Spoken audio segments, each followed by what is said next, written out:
चलिए, इसके लिए सबसे पहले हम लोग डायरेक्शन देते हैं। East direction, west direction, north direction और साउथ डायरेक्शन। ध्यान दीजिएगा, कहता है 40 metre 30 degree west of south, यानी साउथ से वेस्ट की ओर, यानी वेस्ट ऑफ साउथ दिया है, मतलब साउथ से वेस्ट की ओर 40 मीटर कितना डिग्री एंगल बनाते हुए, 30 डिग्री एंगल बनाते हुए 40 मीटर जाना है। चलिए, अगला है 20 metre north east. 20 metre north east मतलब हुआ ईस्ट से नॉर्थ की ओर 20 मीटर। 20 मीटर ईस्ट से नॉर्थ की ओर 20 मीटर। अच्छा, कितना डिग्री का एंगल बनाएगा? ये बाइसेक्ट करता है, यानी 45 डिग्री का एंगल बनाएगा। फिर देखिए, displacement of 50 metre 60 degree south of east, यानी ईस्ट से साउथ की ओर कितना डिग्री एंगल बनाएगा? 60 डिग्री। ईस्ट से साउथ की ओर 60 डिग्री, कितना डिस्प्लेसमेंट है? 50 मीटर। ठीक है, यही आपको रिप्रेजेंटेशन करना था ग्राफिकली। क्लियर हो गया? इसको नोट्स कर लें।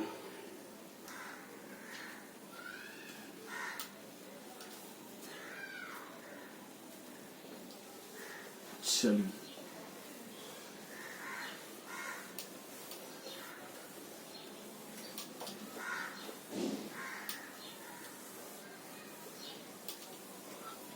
टाइप 2। अब चलते हैं इसमें 4 नंबर क्वेश्चन में। 4 नंबर क्वेश्चन है, represent graphically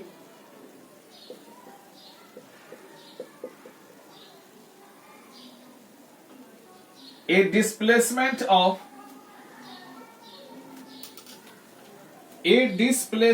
of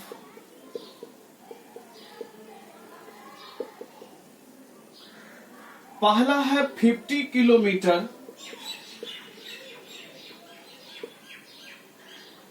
30 degree east of north. दूसरा है 40 kilometre 20 degree east of south. तीसरा है 20 किलोमीटर साउथ ईस्ट। चौथा है 60 kilometre 40 degree north of waste.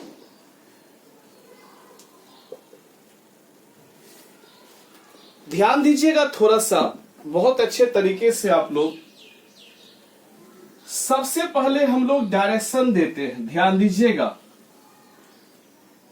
ये ईस्ट है, ये वेस्ट है, ये नॉर्थ है और ये साउथ है, यानी पूर्व पश्चिम उत्तर दक्षिण।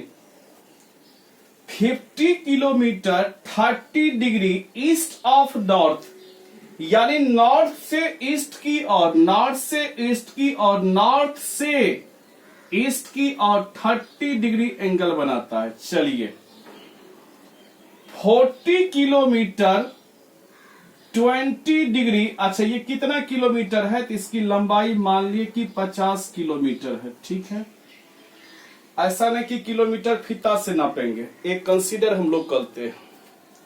अब क्या कहता है कि 40 kilometre 20 degree east of south. 40 kilometre 20 degree east of south मतलब हुआ कि ईस्ट से साउथ की ओर, ईस्ट से साउथ की ओर कितना किलोमीटर? 20 किलोमीटर। कितना डिग्री पर 40 किलोमीटर 20 डिग्री। ठीक है, इसकी दूरी हम लोग मान लिए 40 kilometre.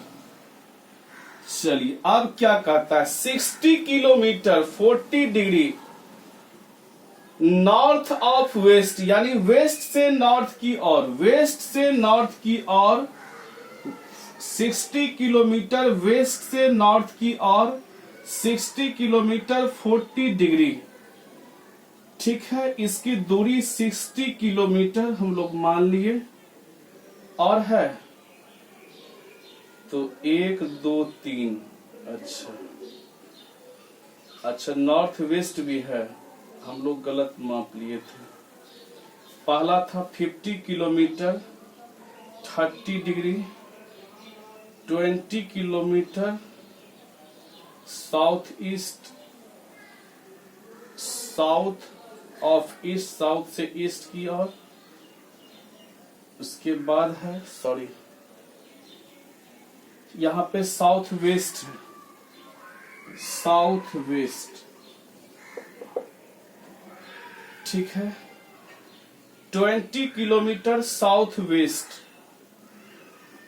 20 kilometre south west. South west का अर्थ होता है कि वेस्ट से साउथ की ओर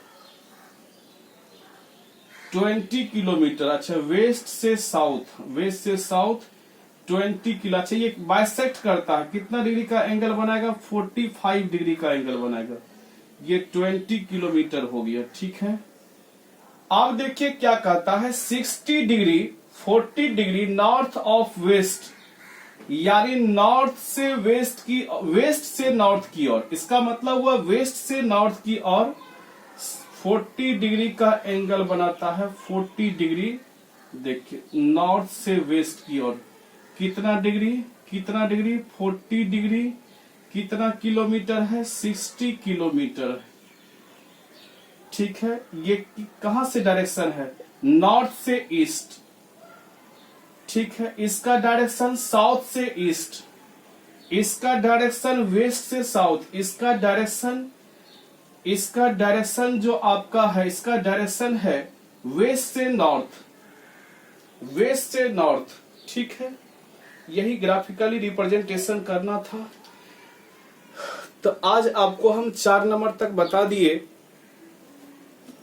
टाइप सेकेंड में 4 नंबर तक बता दिए, और कल आपको हम आगे बताएंगे। कल 25.1 कंप्लीट हो जाएगा। आज का वीडियो थोड़ा सा लंबा था, जिसके कारण आज हम इसका फंक्शन का क्लास नहीं दिया है। कल से फंक्शन का क्लास आपका रेगुलर होगा।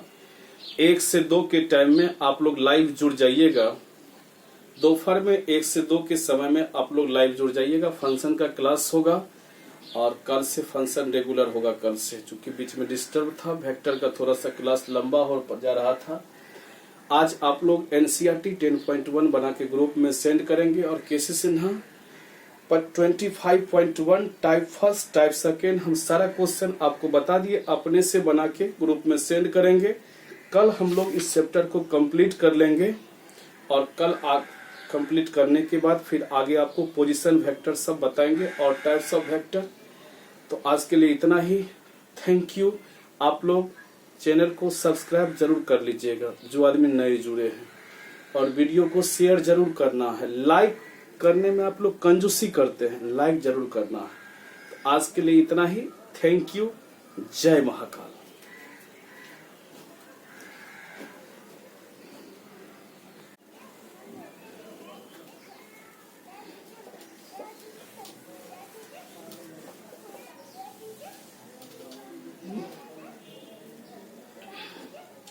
सेकेंड नंबर में हम लोग चलते हैं। क्लासिफाई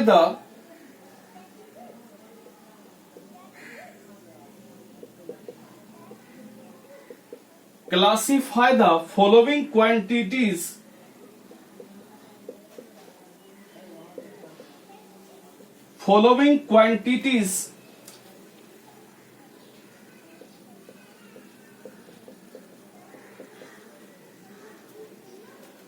as scalars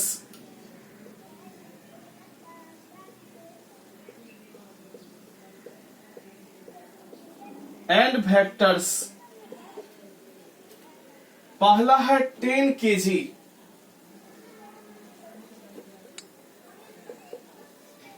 दूसरा है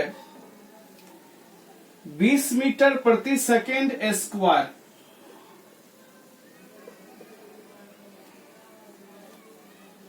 तीसरा है 50 मीटर प्रति सेकेंड, चौथा है 20 मीटर प्रति सेकेंड टुवर्ड्स वेस्ट,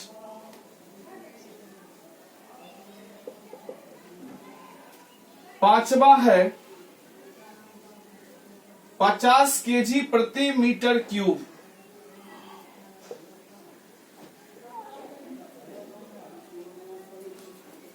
छठा है 100 डिग्री सेल्सियस, सातवां है 100 kg वेट,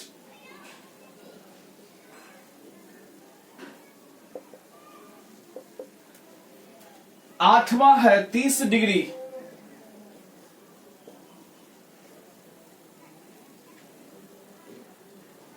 नौवां है चार्ज,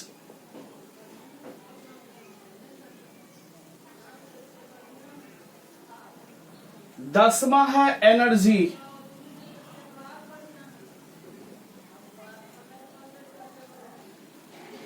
11वां है पोटेंशियल और 12वां है डिस्प्लेसमेंट।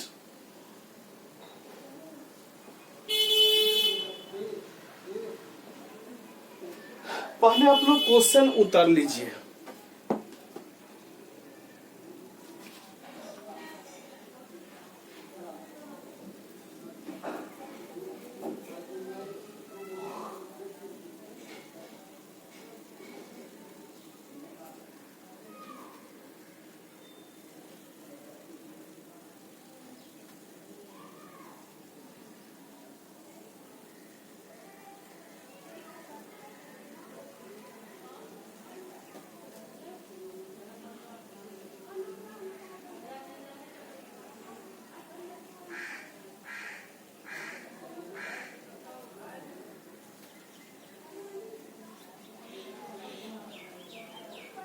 चलिए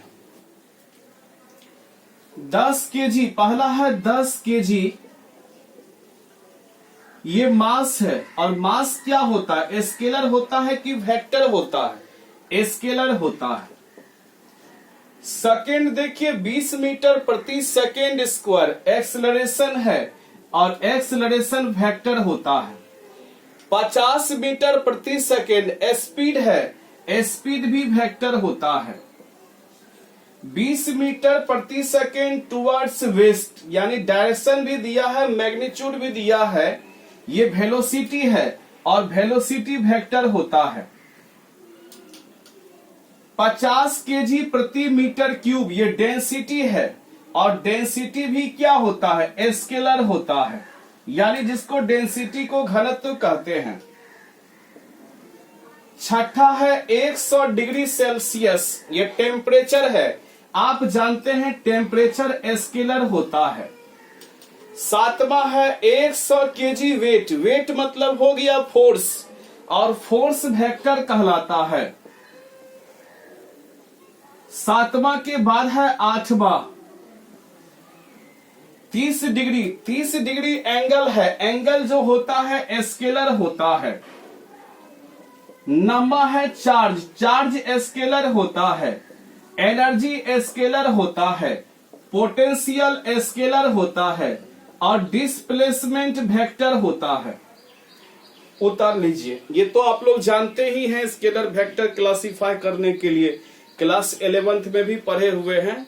यानी वेक्टर हुआ जिसमें मैग्नीट्यूड और डायरेक्शन दोनों हो, स्केलर हुआ जिसमें मैग्नीट्यूड हो लेकिन डायरेक्शन नहीं हो।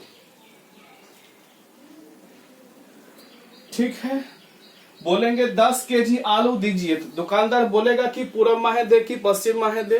नहीं, इसके लिए डायरेक्शन की कोई आवश्यकता नहीं होती है, ये स्केलर है।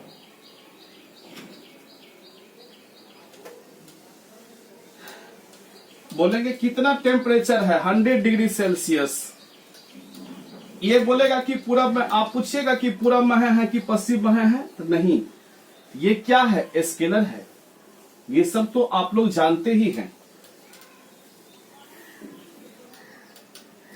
चलिए आगे हम लोग बढ़ते हैं, टाइप सेकेंड में चलते हैं।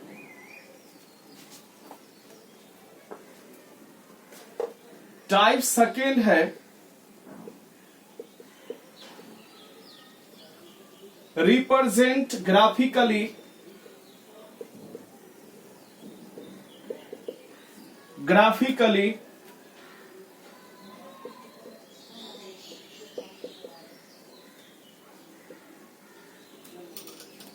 पहला है a displacement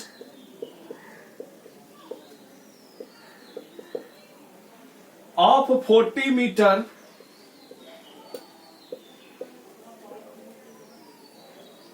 (30 degree west of south)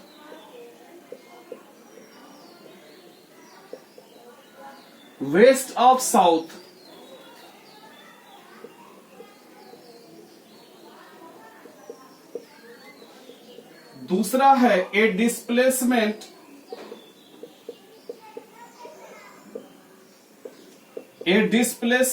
of 20 metre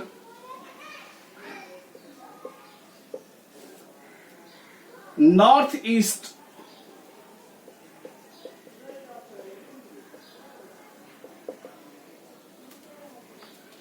तीसरा है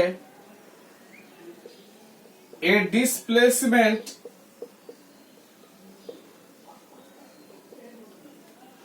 of 50 metre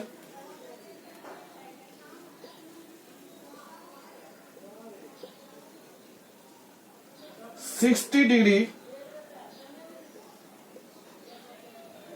south of east. थोड़ा सा ध्यान दीजिएगा, बहुत इंपॉर्टेंट है। इस टाइप का प्रॉब्लम भी आपको हम बताए हुए हैं।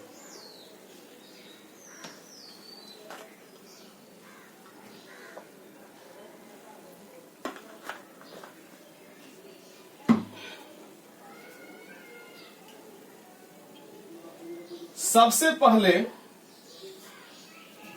ध्यान दीजिएगा,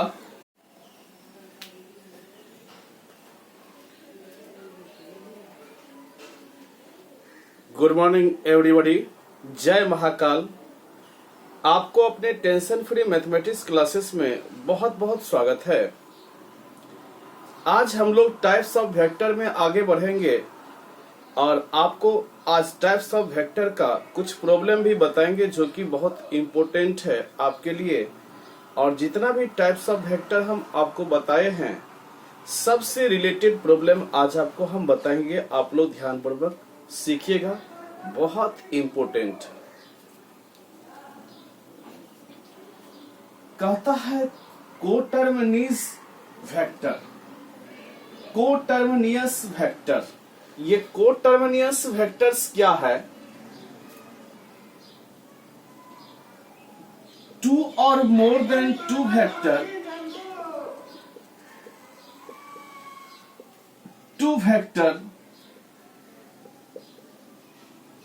having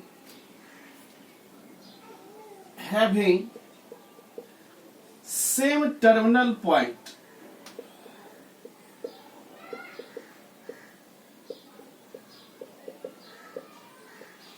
is called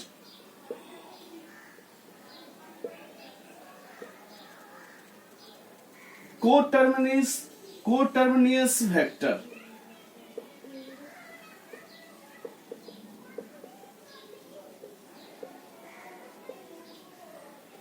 अगर दो या दो से अधिक वेक्टर का टर्मिनल पॉइंट सेम हो, उसको कोटर्मिनियस वेक्टर कहा जाता है।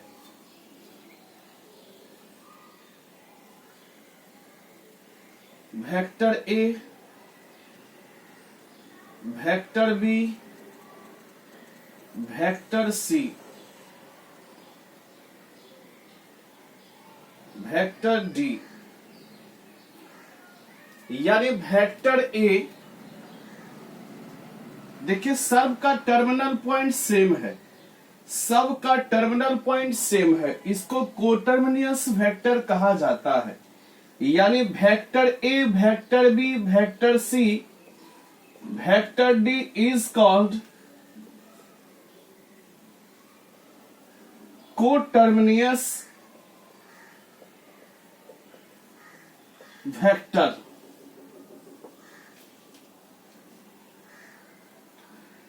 अगर दो या दो से अधिक वेक्टर का अंत बिंदु सेम हो, यानी अगर दो या दो से अधिक वेक्टर का, अगर दो या दो से अधिक सदिश का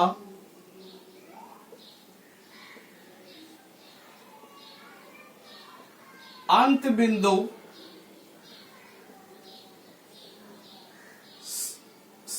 सेम हो,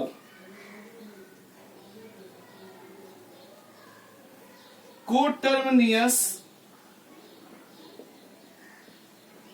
वेक्टर कहलाता है।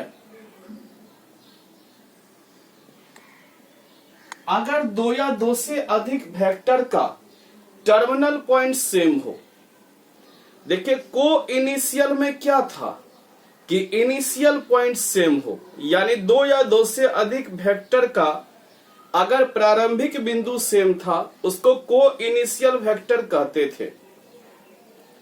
और को टर्मिनियस वेक्टर किसे कहते हैं, तो को मतलब होता है दो या दो से अधिक, यानी दो या दो से अधिक वेक्टर का टर्मिनल पॉइंट सेम हो। यानी टर्मिनल पॉइंट क्या हुआ, अंतिम बिंदु, इनिशियल पॉइंट क्या हुआ, प्रारंभिक बिंदु। यानी दो या दो से अधिक वेक्टर का अंतिम बिंदु सेम हो उसको को टर्मिनियस वेक्टर कहा जाता है।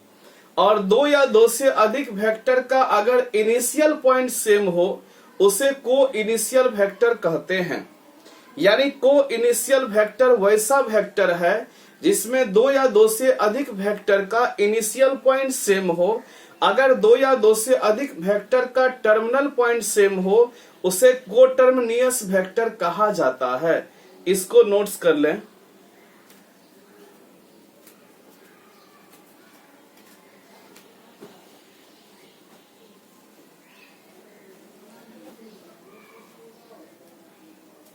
यानी दो या दो से अधिक वेक्टर का टर्मिनल पॉइंट सेम हो,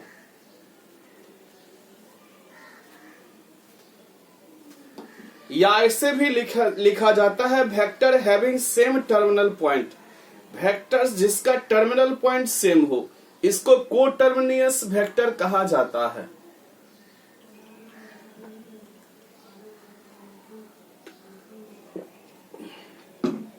देखिए जैसे गाड़ी भागलपुर से न्यू दिल्ली स्टेशन जाती है और कोई गाड़ी हावड़ा से न्यू दिल्ली स्टेशन जाती है, तो दोनों का इनिशियल पॉइंट तो सेम नहीं है लेकिन दोनों का टर्मिनल पॉइंट सेम है कि दोनों न्यू दिल्ली स्टेशन ही जाती है। यानी अंतिम बिंदु दोनों का समान है। यानी इसका मतलब ये होता है कि दो या दो से अधिक वेक्टर का अगर टर्मिनल पॉइंट सेम है उसे कोटर्मिनियस वेक्टर कहा जाता है। नोट कर लें।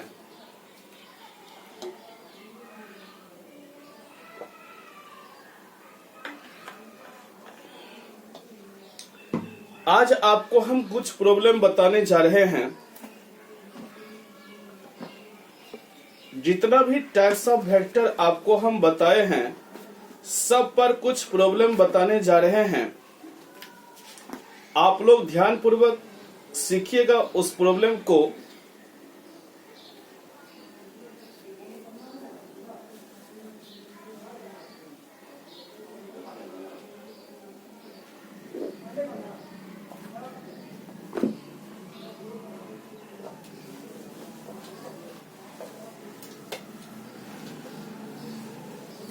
यानी दो या दो से अधिक वेक्टर का अगर टर्मिनल पॉइंट सेम हो उसे कोटर्मिनियस वेक्टर कहा जाता है। टर्मिनल पॉइंट सेम होना चाहिए।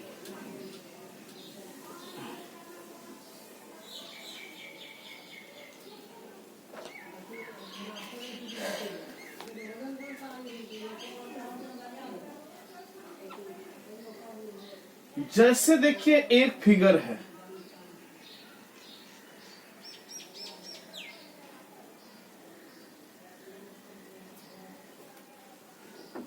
सॉरी थोड़ा अच्छा फिगर हम लोग बनाते हैं।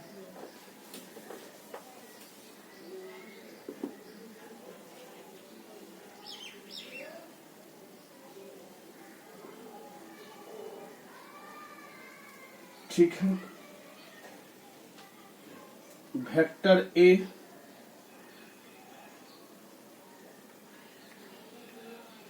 Vector C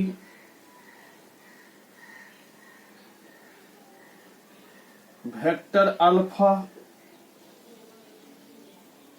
vector D vector B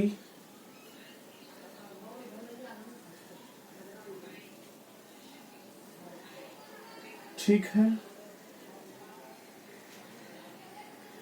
सब ठीक है। चलिए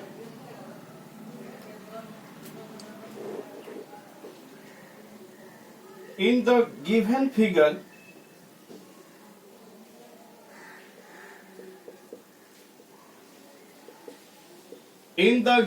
figure identify the following vectors.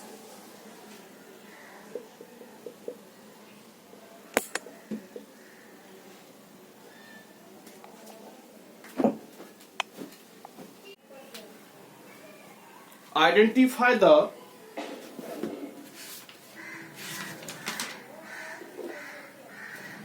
following vectors.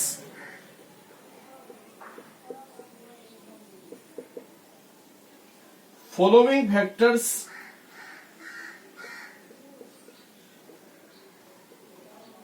पहला है इक्वल,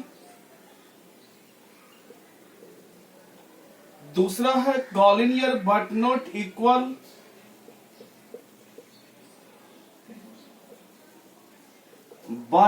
इक्वल,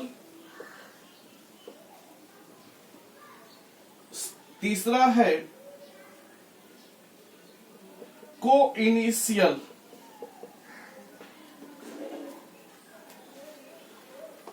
देखिए इक्वल वेक्टर किसे कहते हैं? दो वेक्टर, वेक्टर ए और वेक्टर बी इक्वल वेक्टर कहलाता है जबकि दोनों का मैग्नीट्यूड भी सेम हो और दोनों का डायरेक्शन भी सेम हो। यानी यहाँ पे वेक्टर ए और वेक्टर बी और एक दूसरे के पैरेलल भी हो। यहाँ पे वेक्टर ए और वेक्टर बी इक्वल वेक्टर कहलाता है चूंकि दोनों का मैग्नीट्यूड भी सेम है और डायरेक्शन भी सेम है और दोनों एक दूसरे के पैरेलल है, इक्वल वेक्टर कहलाता है। तो देख लीजिए किसका किसका मैग्नीट्यूड सेम है और डायरेक्शन भी सेम है। आप बताइए कि वेक्टर ए और वेक्टर सी का क्या मैग्नीट्यूड तो सही में सेम है लेकिन डायरेक्शन अपोजिट है, यानी वेक्टर ए और वेक्टर सी इक्वल वेक्टर नहीं कहलाएगा। चूंकि इक्वल वेक्टर का मैग्नीट्यूड भी सेम होना चाहिए और डायरेक्शन भी सेम होना चाहिए तभी इक्वल वेक्टर कहलाएगा। उसके बाद देखिए वेक्टर बी और वेक्टर डी का मैग्नीट्यूड, वेक्टर बी और वेक्टर डी को देखिए आप लोग ध्यान पूर्वक। वेक्टर बी और वेक्टर डी का मैग्नीट्यूड भी सेम है, देखिए मैग्नीट्यूड भी सेम है, डायरेक्शन भी सेम है।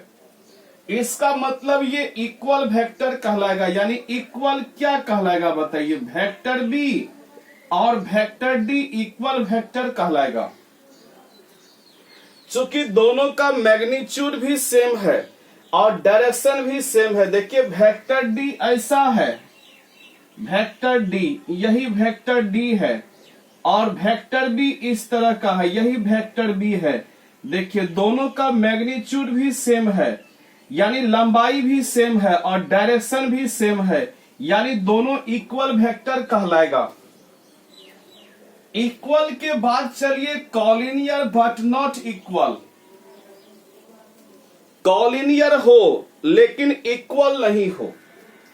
बताइए कॉलिनियर वेक्टर किसे कहते हैं? कॉलिनियर वेक्टर और पैरेलल वेक्टर दोनों सेम चीज है, यानी वेक्टर जिसका डायरेक्शन या तो सेम हो या तो अपोजिट हो, या तो डायरेक्शन क्या हो, सेम हो, या तो डायरेक्शन क्या हो, अपोजिट हो, इक्वल वेक्टर कहलाता है।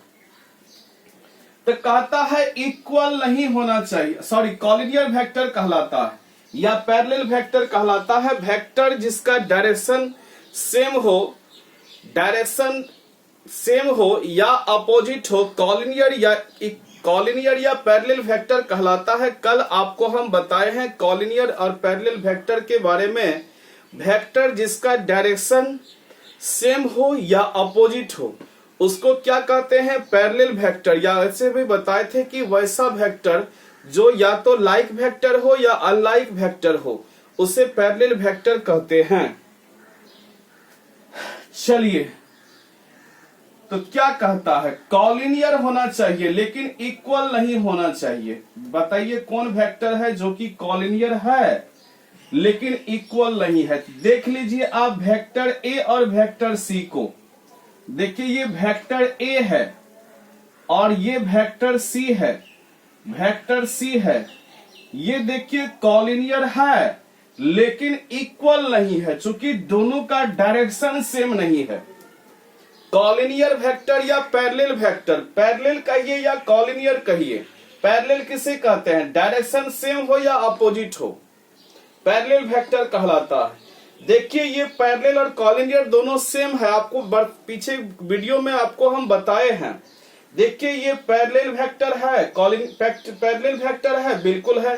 कॉलिनियर वेक्टर है, बिल्कुल है, क्योंकि पैरेलल वेक्टर को ही कॉलिनियर वेक्टर कहते हैं। लेकिन ये इक्वल नहीं है, चूंकि दोनों का इक्वल इसलिए नहीं है चूंकि दोनों का डायरेक्शन सेम नहीं है। इक्वल होने के लिए मैग्नीट्यूड और डायरेक्शन दोनों सेम होना चाहिए।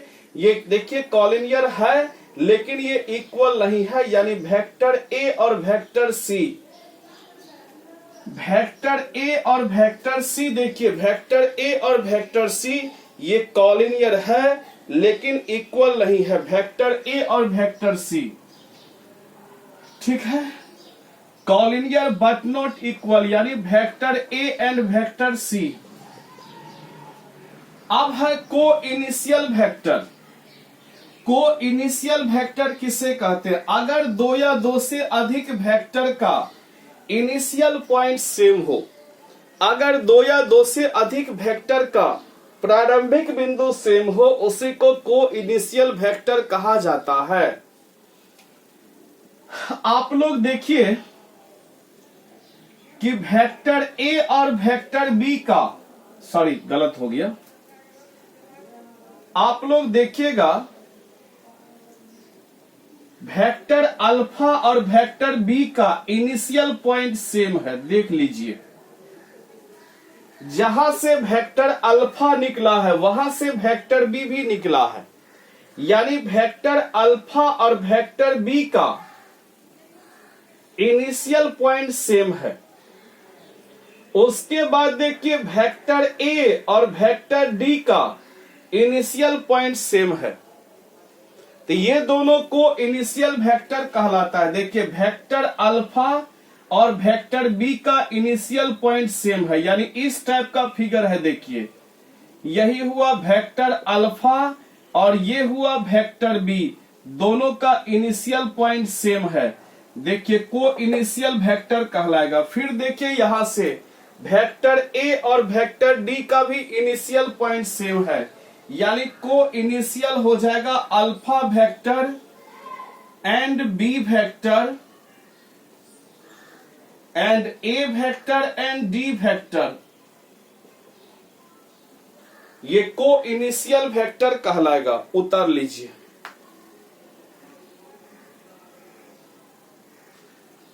यानी A vector, D vector, alpha and B vector,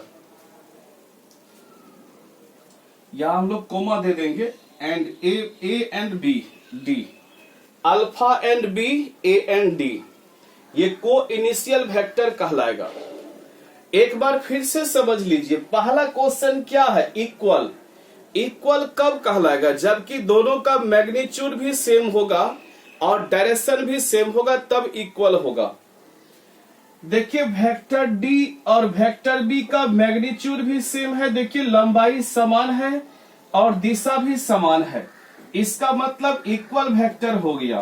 कहता है कॉलिनियर है लेकिन इक्वल नहीं है, तो देखिए वेक्टर ए और वेक्टर सी पैरेलल वेक्टर है, पैरेलल वेक्टर को ही कॉलिनियर कहते हैं, लेकिन दोनों इक्वल नहीं है चूंकि दोनों का डायरेक्शन सेम नहीं है। अब को इनिशियल किसे कहते हैं?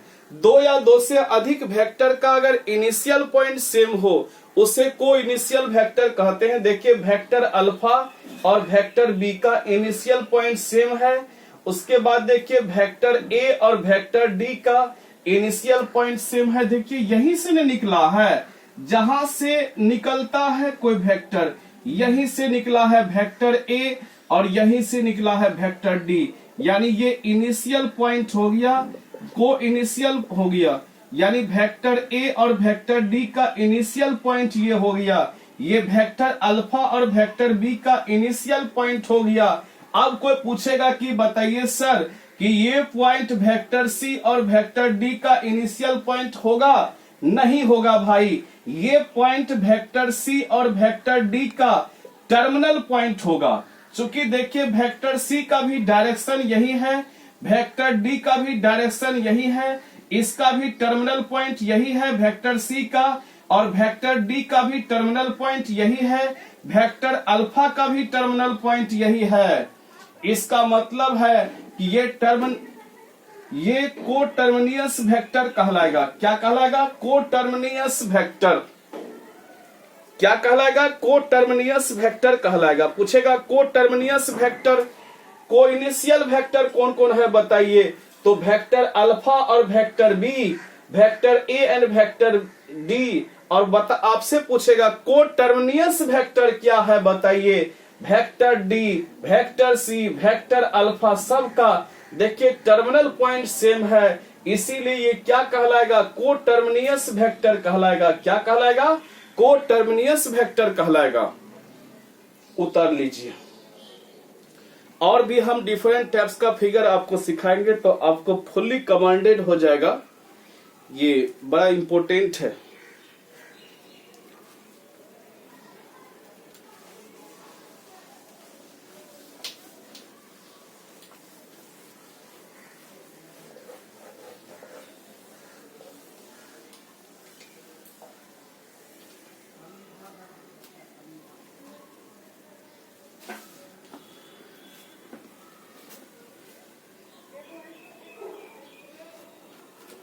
सेकेंड नंबर क्वेश्चन है, answer the following as true और फॉल्स।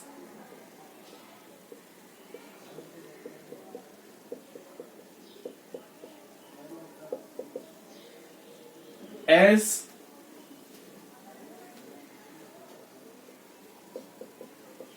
ट्रू और फॉल्स। कौन सा ट्रू है, कौन सा फॉल्स है? पहला है two collinear vectors are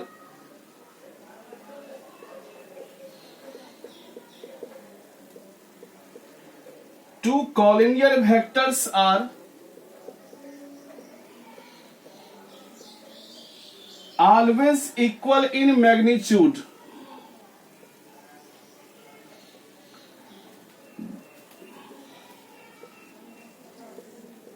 Always equal in magnitude.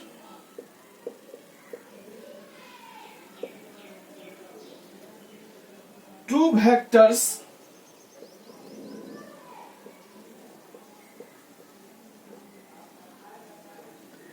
having same magnitude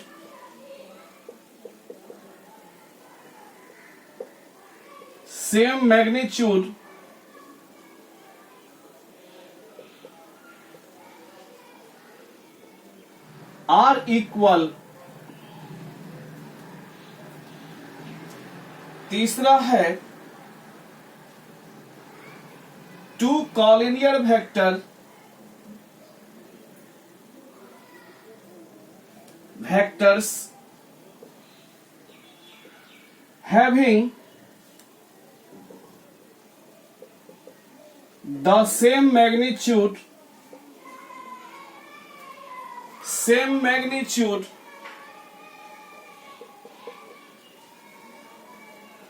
are equal। चौथा है vector A and minus vector A are collinear. पांचवा है जीरो वेक्टर इज यूनिक।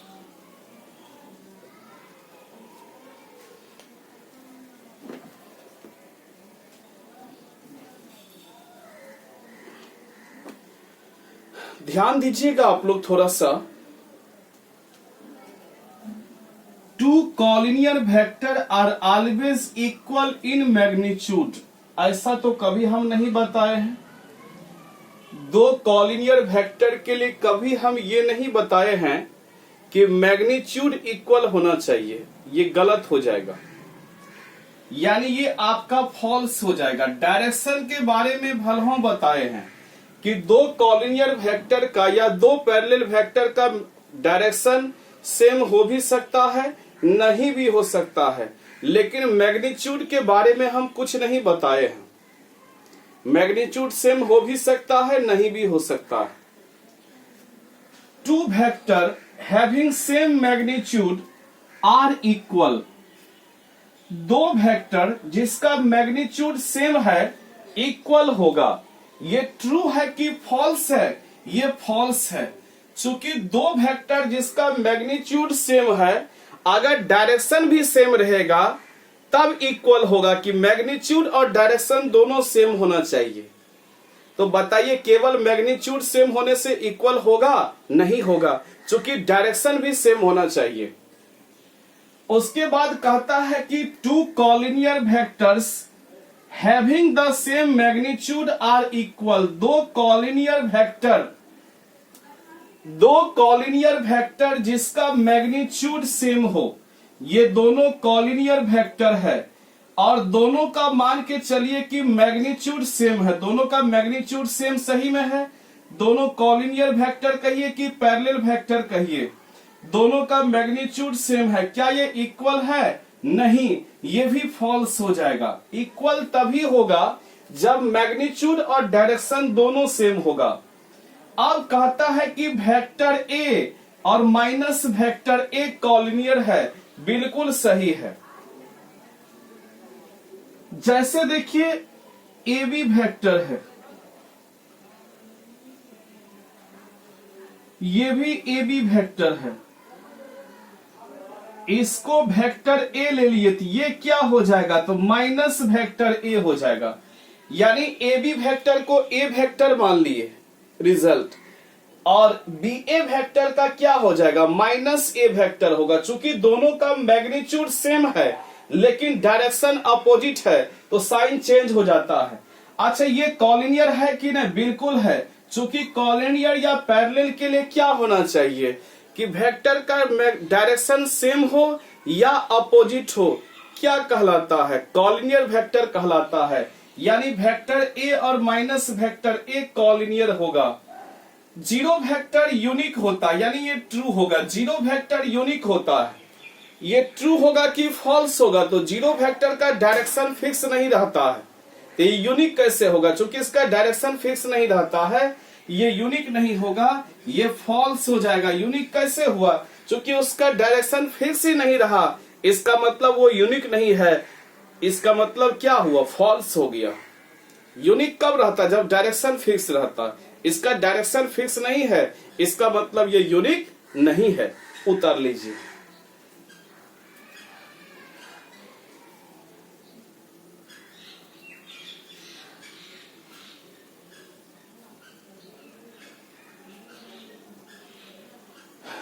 ठीक है। दो collinear vector always equal in magnitude, ऐसा कोई जरूरी नहीं है। डायरेक्शन के बारे में भला बोले हैं कि डायरेक्शन सेम हो या अपोजिट हो। पैरेलल वेक्टर का, या तो सेम हो सकता है या अपोजिट। मैग्नीट्यूड के बारे में हम कुछ नहीं बोले हैं, मैग्नीट्यूड सेम हो भी सकता है, नहीं भी हो सकता है।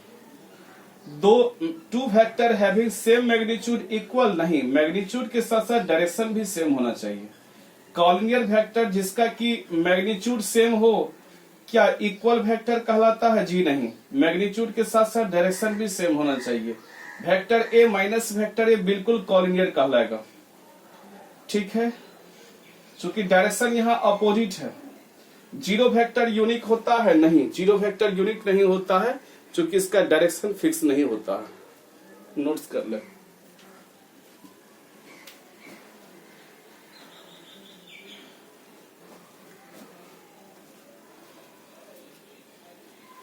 चलिए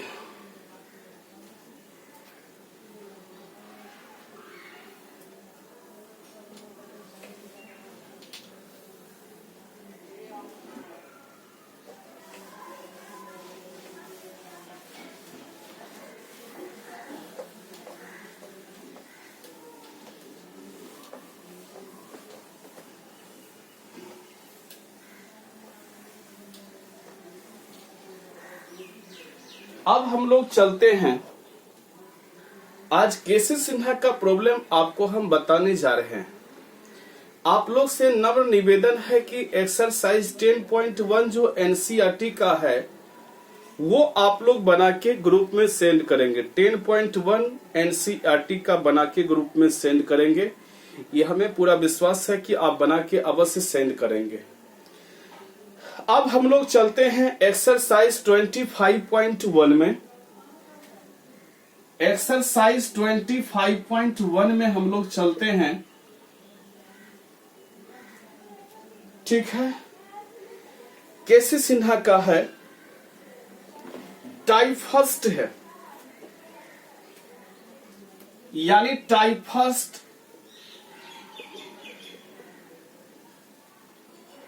पहला क्वेश्चन है,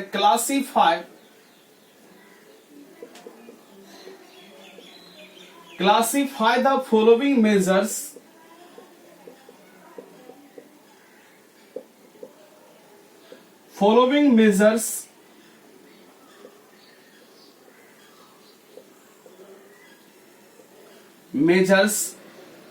एज स्केलर्स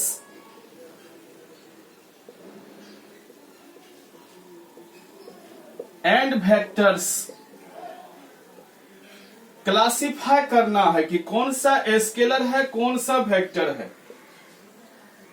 पहला है 5 सेकेंड, सेकेंड मतलब क्या हुआ? टाइम। दूसरा है 30 किलोमीटर प्रति आवर, ये स्पीड हो गया, 30 किलोमीटर प्रति घंटा की रफ्तार से जा रहा है, ये तो स्पीड कहलाया। तीसरा है 10 ग्राम प्रति सेंटीमीटर क्यूब, ये डेंसिटी कहलाया।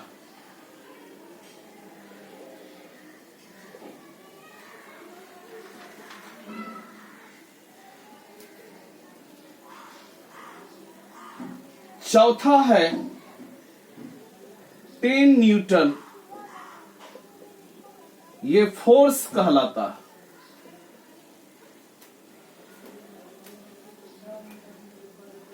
पांचवा है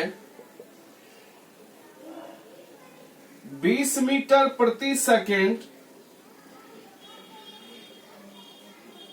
टुवर्ड्स नॉर्थ, ये वेलोसिटी कहलाया। छठा है 100 सेंटीमीटर क्यूब, ये वॉल्यूम कहलाया। ये क्या कहलाया? तो वॉल्यूम। ये 25.1 में टोटल 9 क्वेश्चन है, और आज कोशिश करेंगे कि टाइप 4 तक कम से कम खत्म होना चाहिए। कम से कम कहां तक खत्म होना चाहिए? टाइप 4 तक कम से कम खत्म होना चाहिए, सॉरी टाइप सेकेंड तक आज आप लोग का खत्म होना चाहिए, कोशिश करेंगे हम लोग। चलिए 5 सेकेंड टाइम क्या होता है? स्केलर होता है, यानी टाइम होता है स्केलर, यानी पहला हो गया टाइम। टाइम क्या है? स्केलर है। दूसरा में चलते हैं हम लोग। 30 किलोमीटर प्रति घंटा स्पीड। स्पीड क्या होता है? स्केलर होता है। तीसरा है 10 ग्राम प्रति सेंटीमीटर क्यूब। डेंसिटी क्या होता है? घनत्व क्या होता है? स्केलर होता है। चौथा है 10 न्यूटन फोर्स। बल क्या होता है? वेक्टर होता है। फोर्स वेक्टर होता है, आपको सिखाए हैं। चौथा के बाद है पांचवा वेलोसिटी। 20 मीटर प्रति सेकेंड टुवर्ड्स नॉर्थ। 20 मीटर प्रति सेकेंड टुवर्ड्स नॉर्थ, यानी ये वेलोसिटी हो गया, वेलोसिटी वेक्टर है। चलिए छठा 100 centimetre cube. 100 centimetre cube volume. ये वॉल्यूम क्या होता है? स्केलर होता है। उतार लीजिए, यानी केवल चौथा नंबर वेक्टर है और चौथा नंबर वेक्टर है और पांचवा नंबर भी वेक्टर है, यानी चौथा और पांचवा वेक्टर है, बाकी सब स्केलर है। टाइम क्या है? स्केलर है। स्पीड क्या है? स्केलर है। डेंसिटी क्या है? स्केलर है। फोर्स क्या है? वेक्टर है। फिफ्थ नंबर 20 मीटर प्रति सेकेंड टुवर्ड्स नॉर्थ। डायरेक्शन भी दिया है, मैग्नीट्यूड भी दिया है, वेक्टर हुआ। ये वेलोसिटी है। 100 सेंटीमीटर क्यूब ये वॉल्यूम है। वॉल्यूम क्या होता है? स्केलर होता है। उतार लीजिए। चलिए सेकेंड नंबर में हम लोग चलते हैं।